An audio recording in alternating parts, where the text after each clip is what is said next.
The Life and Martyrdom of Saint Sebastian, Captain of the Imperial Guard and Defender of the Church, taken from the Acts of the Early Martyrs, translated by Father Fastre, S.J., 1871. Born at Nebrone in Gaul, Sebastian was trained in the school of virtue at Milan, the city of his parents. Although destined from his youth for the army, he hesitated for a long time to follow a calling so full of dangers for body and soul.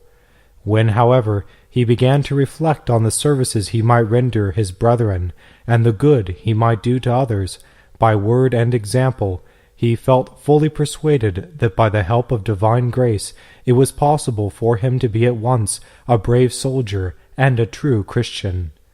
Rome, above all others, was the place where his brethren were most frequently exposed to persecution. Thither, therefore, he repaired. His noble qualities of body and mind soon endeared him to the emperors Diocletian and Maximin, and he was raised to the rank of captain in the imperial bodyguard. Whilst his prudence, his sincerity, his ready obedience in all things just, gained for him the esteem and confidence of his superiors, his uniform kindness, modesty, and disinterestedness secured for him the respect and affection of the soldiers. For, as the spirit of Christian charity animated all his actions, all might deservedly look upon him as a model of every virtue, and learn of him that every station in life may be adorned by the blameless conduct of an upright man.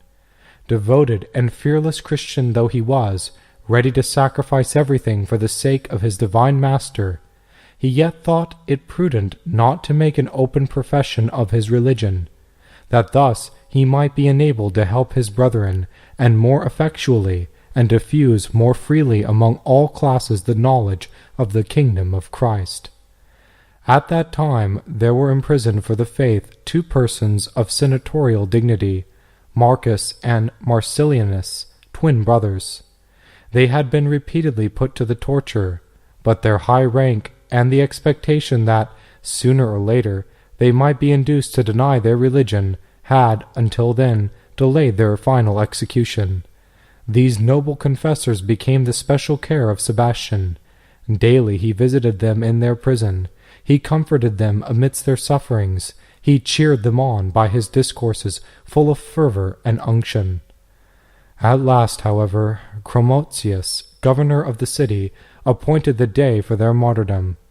When this became known, their parents, Tranquillianus and Marcia, who were pagans, immediately hastened to the governor, and entreated him to grant them a respite of 30 days, promising him that, in the meantime, they would use every effort to bring back their sons to the worship of the gods of Rome. Their request was granted. This ill-timed display of parental affection became the source of the greatest dangers to the generous confessors. For to effect their purpose the more easily, the governor permitted the 2 prisoners to be removed to the dwelling of Nicostratus, one of his chief officers. Here they were constantly visited by their friends, who employed every argument to induce them to abandon their religion.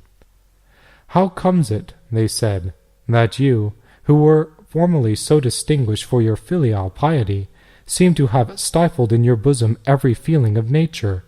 How can you deliver up to despair your aged and illustrious father? What has become of your affection for your venerable mother? Being yourself fathers of families, can you forget the duty you owe to those committed to your charge, your own wives and children, who have a claim upon you as their natural protectors? And what are you to gain by this perverse obstinacy?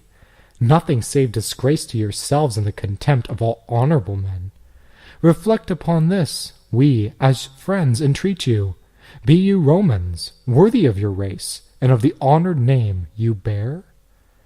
Whilst these false friends were thus endeavoring to shake the constancy of the confessors, their aged mother presented herself, and with every demonstration of heart-rending grief addressed them. "Woe is to me that I should have lived to see this day.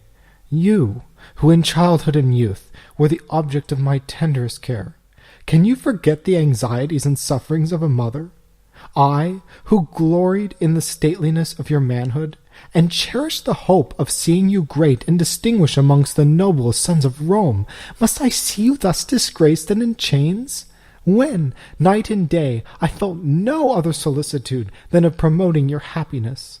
Could I imagine that the hour would come when, forgetful of your glorious ancestry, you would thus disgrace your very name?